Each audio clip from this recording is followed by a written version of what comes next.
Paul Wright, un veuf encore marqué par la perte récente de sa femme, trouve un certain apaisement dans sa relation naissante avec Pamela, l'enseignante de son fils Tommy. Leur complicité s'intensifie au point qu'il envisage un mariage. Mais un jour, Tommy fait une découverte troublante sur Pamela, bouleversant leur quotidien de manière inattendue. Sous le soleil éclatant de San Diego, Paul, un homme de 33 ans au regard mélancolique, arpentait les rues animées après une réunion à l'hôtel de luxe qu'il avait bâti de ses mains, symbole de sa réussite. Malgré son succès professionnel, un vide pesait constamment sur lui, causé par la disparition tragique de son épouse dans un accident de voiture. Alors qu'il se rendait à l'école de Tommy, Paul observa avec attention la scène vivante des parents et des enfants. Parmi eux se trouvait Pamela, rayonnante, prête à rejoindre sa classe. Ce simple aperçu d'elle allégeait brièvement le poids de son deuil, bien que les souvenirs de sa femme continuent de le hanter. Leur première rencontre marqua un tournant. Pamela, attentive et investie dans son rôle d'enseignante, lui fit part des préoccupations concernant Tommy, encore très affecté par la perte de sa mère. Paul, touché par la compassion de Pamela, s'engagea à soutenir son fils tout en se rapprochant peu à peu d'elle. Une complicité s'installa entre eux, renforcée par des échanges de plus en plus personnels.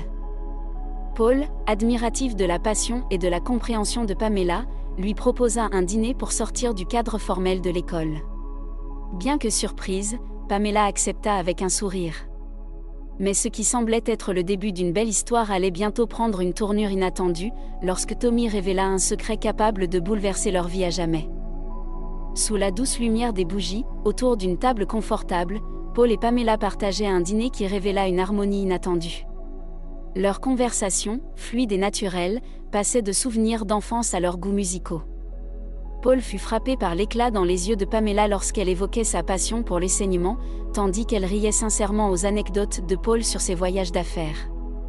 Une bouteille de vin, à l'arôme riche et complexe, venait sublimer ces instants partagés. Les jours suivants, leur complicité s'intensifia.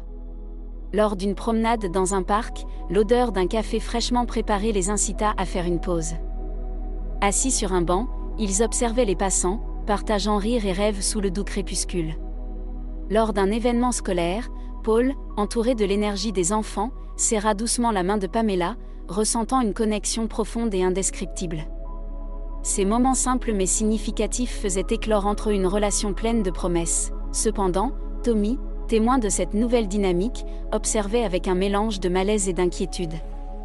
La présence croissante de Pamela et les éclats de rire qu'elle partageait avec Paul semblaient créer une distance insidieuse entre le père et son fils. Un matin sur la véranda, Paul, légèrement nerveux, prit une grande décision. Après avoir évoqué les merveilleux moments qu'ils avaient vécus ensemble, il confia à Pamela son désir de vivre avec elle. Touchée et émue, Pamela saisit sa main, réfléchissant à cette proposition importante.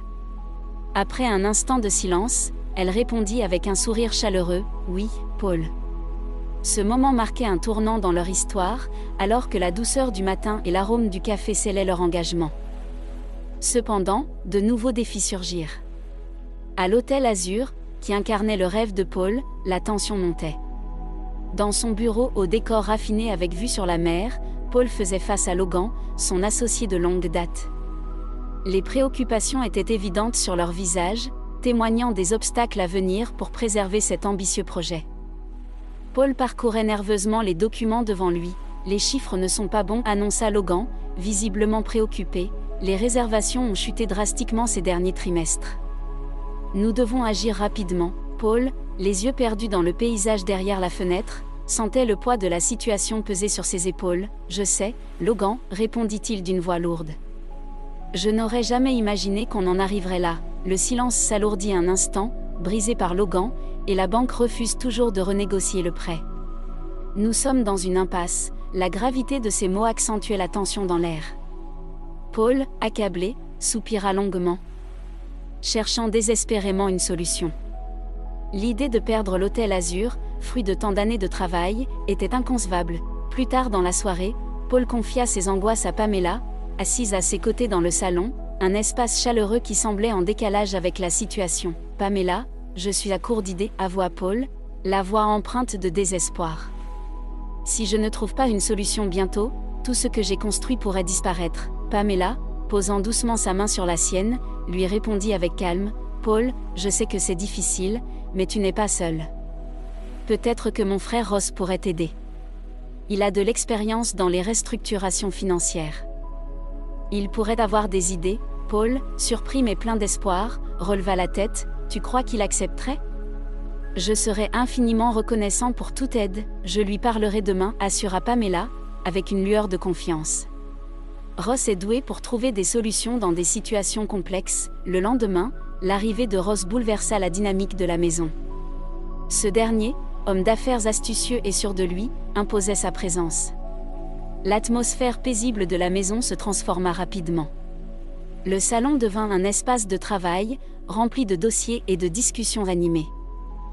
Tommy, habitué à la tranquillité, observait avec malaise ces changements. En rentrant de l'école, il s'arrêta dans le salon, curieux et contrarié par cette agitation. « Bonjour, Tommy » lança Ross sans lever les yeux de ses papiers. « Ton père et moi travaillons sur quelque chose d'important pour l'hôtel. » Tommy hocha la tête sans un mot et se dirigea vers la cuisine, où Pamela préparait le dîner. « Pourquoi l'oncle Ross doit-il rester ici tout le temps » demanda-t-il, mêlant curiosité et mécontentement. Pamela, absorbée par ses pensées, prit une grande inspiration avant de répondre, « Parce que ton père a besoin d'aide en ce moment, et Ross est là pour ça. C'est temporaire. Ne t'inquiète pas, mais pour Tommy, l'équilibre familial semblait déjà fragilisé. » Pamela fixa Tommy avec une expression glaciale, pleine de mépris et d'antipathie. « Aide ton père avec ses soucis au travail, garçon. Mais ne t'inquiète pas, il ne restera pas éternellement. » Tommy secoua la tête, toujours hésitant. « Je sais, mais c'est étrange d'avoir quelqu'un que je connais à peine chez nous tout le temps. Tommy, je suis occupée. » « Ne me dérange pas, sois sage et va jouer ailleurs, » répondit-elle sèchement. Surpris par son ton abrupt, Tommy sentit un froid grandissant entre eux. Depuis que Pamela s'était installée, leur relation avait changé.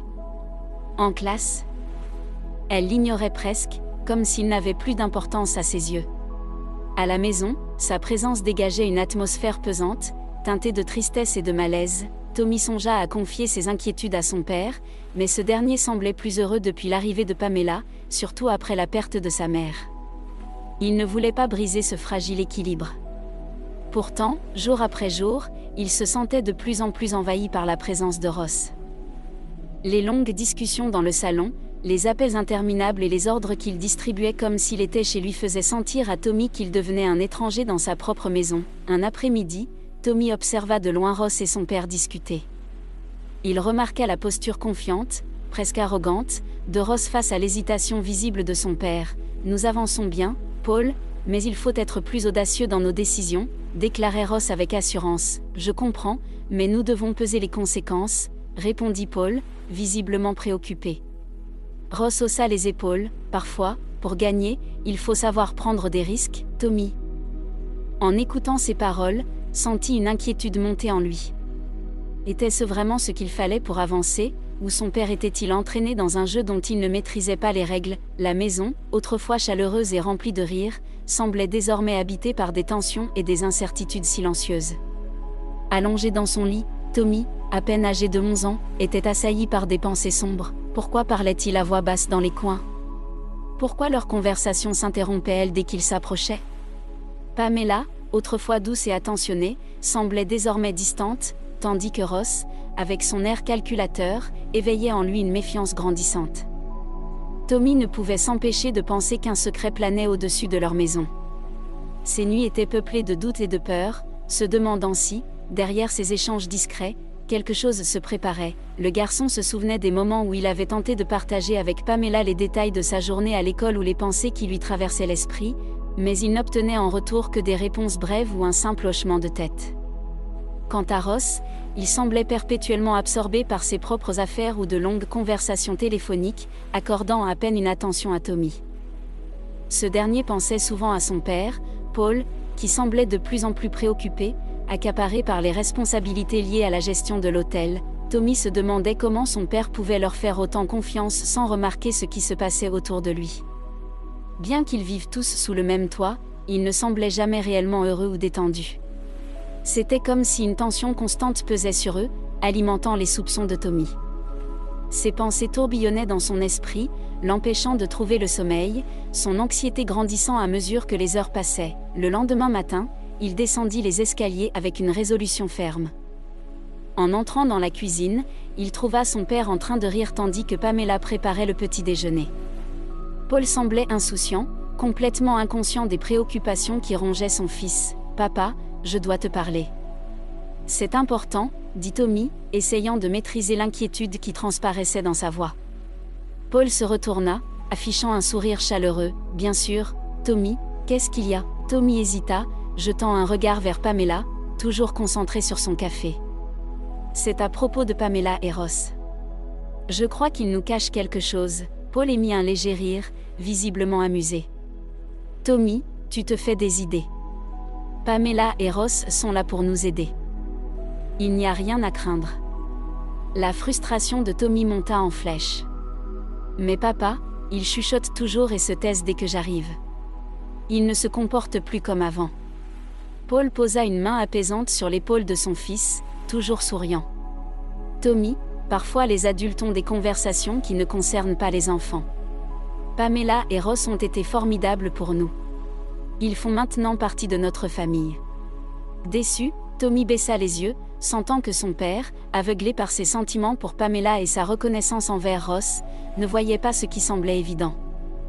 Pendant que Paul partageait un moment complice avec Pamela, Tommy se sentait de plus en plus isolé dans ses pensées. Quelques mois plus tard, Paul décida qu'il était temps de faire évoluer sa relation avec Pamela. Sur la terrasse élégante de l'hôtel, il organisa une demande en mariage féerique, lumière scintillante dans les arbres, roses blanches, bougies, et un violon jouant en fond sonore. Sous un ciel étoilé, Pamela arriva, radieuse dans une robe somptueuse, et fut émue par la beauté de la scène. Au cours du dîner, leur rire résonnait dans l'air doux de la soirée. Lorsque Paul s'agenouilla pour lui demander sa main, Pamela accepta avec émotion, des larmes de bonheur illuminant son visage.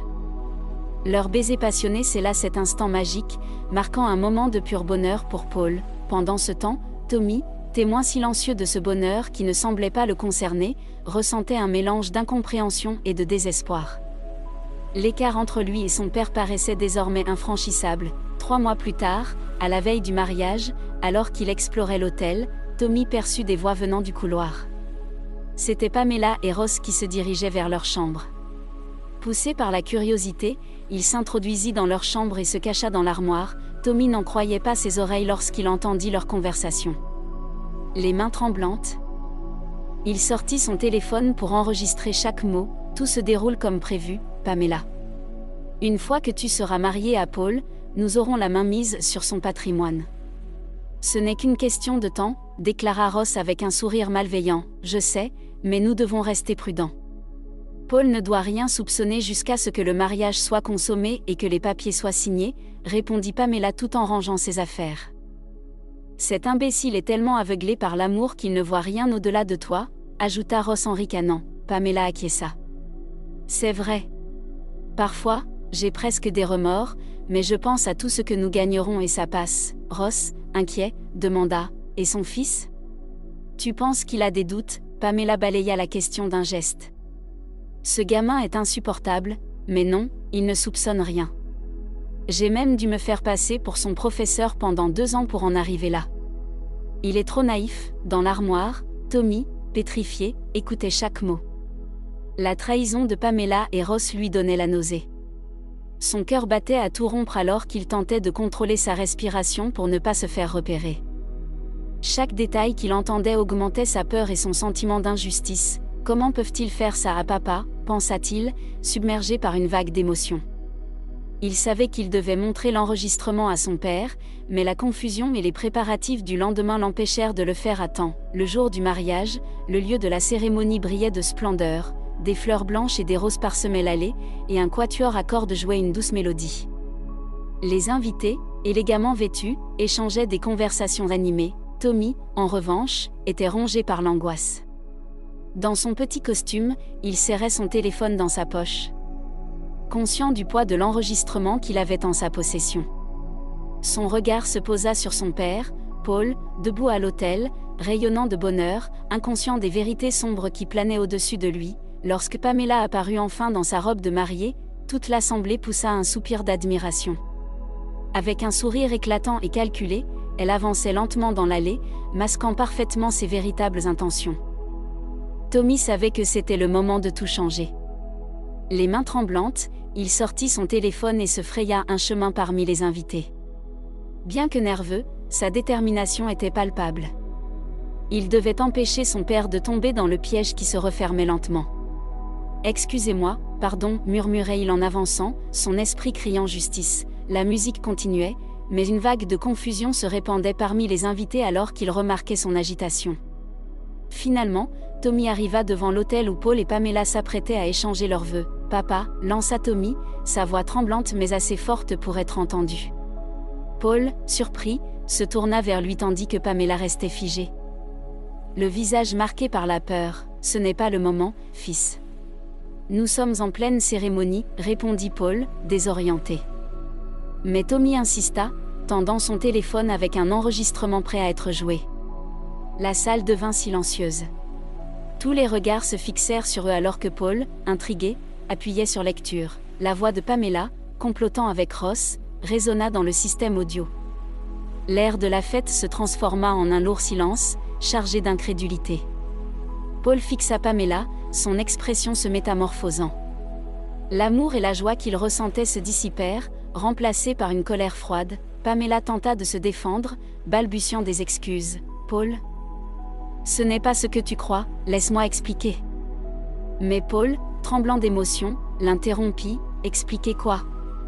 Comment tu comptais détruire ma vie ? C'était un jeu pour toi. » Tommy, voulant éclaircir la situation, ajouta « Je les ai entendus discuter dans une autre pièce. J'ai tout enregistré.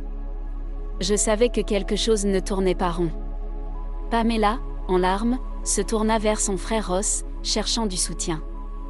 Mais celui-ci essayait déjà de s'éclipser. « Attrapez-le. »« Ne le laissez pas partir » cria Tommy. Les invités interceptèrent Ross et le retinrent jusqu'à l'arrivée des policiers. Peu après, Pamela et Ross furent arrêtés. Leur passé trouble, rempli d'escroqueries, refit surface, confirmant leurs intentions malveillantes. Dans les jours qui suivirent, Paul et Tommy commencèrent à reconstruire leur relation. Cette épreuve, bien que douloureuse, rapprocha le père et le fils. Paul, désormais plus attentif, promit de consacrer davantage de temps à Tommy. Un après-midi, alors qu'il se promenait dans le jardin où le mariage aurait dû avoir lieu, Paul posa une main sur l'épaule de son fils. « Je suis désolé, Tommy.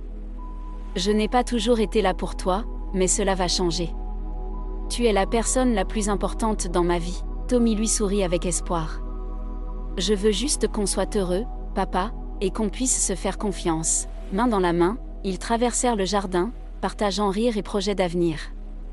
Ce lieu, autrefois témoin d'un rêve brisé, devenait maintenant le symbole d'un nouveau départ. Ensemble, ils regardèrent l'avenir avec confiance, prêts à affronter la vie en tant que famille unie, fondée sur l'amour et le respect.